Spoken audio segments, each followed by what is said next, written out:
കർഷകന്റെ കഴുത രാത്രികാലങ്ങളിൽ കരഞ്ഞു ഭയങ്കരമായി ശബ്ദമുണ്ടാക്കി നാട്ടുകാരുടെയെല്ലാം ഉറക്കം കെടുത്തുന്നത് പതിവായിരുന്നു. അയൽക്കാരെല്ലാം വന്ന് പരാതി പറയാൻ തുടങ്ങി. ആ മനുഷ്യൻ കടുത്ത വിഷമത്തിലായി. കഴുതയുടെ കരച്ചിൽ നിർത്താൻ അവൻ പല വഴികളും നോക്കി, പക്ഷേ ഒന്നും ഫലം കണ്ടില്ല. മൃഗവൈദ്യന്മാർ മുതൽ മന്ത്രവാദികൾ വരെ കഴുതയുടെ കരച്ചിൽ നിർത്തുന്നതിൽ പരാജയപ്പെട്ടു.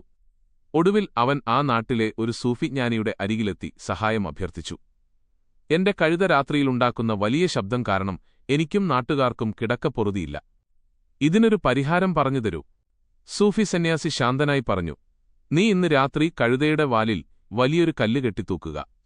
അപ്പോൾ അത് ശബ്ദമുണ്ടാക്കുന്നത് നിർത്തിക്കൊള്ളും. ആ മനുഷ്യൻ അന്ന് രാത്രി കഴുത കരയാൻ തുടങ്ങിയപ്പോൾ സന്യാസി പറഞ്ഞതുപോലെ അതിന്റെ വാലിൽ ഭാരമുള്ളൊരു കല്ല് കെട്ടിത്തൂക്കി. അത്ഭുതമെന്നു പറയട്ടെ, കഴുത പെട്ടെന്ന് തന്നെ കരച്ചിൽ നിർത്തി ശാന്തമായി ഒരിടത്തു നിന്നു. അന്ന് രാത്രി ആ മനുഷ്യനും ഗ്രാമവാസികൾക്കും സുഖമായി ഉറങ്ങാൻ കഴിഞ്ഞു. അടുത്ത ദിവസം രാവിലെ അവൻ വളരെ സന്തോഷത്തോടെ സന്യാസിയുടെ അടുത്തെത്തി നന്ദി പറഞ്ഞു. അങ്ങൊരു വലിയ ദിവ്യൻ തന്നെ. ആ കല്ല് കെട്ടിയപ്പോൾ കഴുത ശാന്തനായി. അങ്ങ് വലിയൊരു അത്ഭുത സംഭവം കാണിച്ചിരിക്കുന്നു. ഇത് കേട്ട സൂഫി സന്യാസി ഉറക്കെ ചിരിച്ചുകൊണ്ട് പറഞ്ഞു. അത്ഭുതവും കറാമത്തും ഒരു മണ്ണാങ്കട്ടയുമില്ല.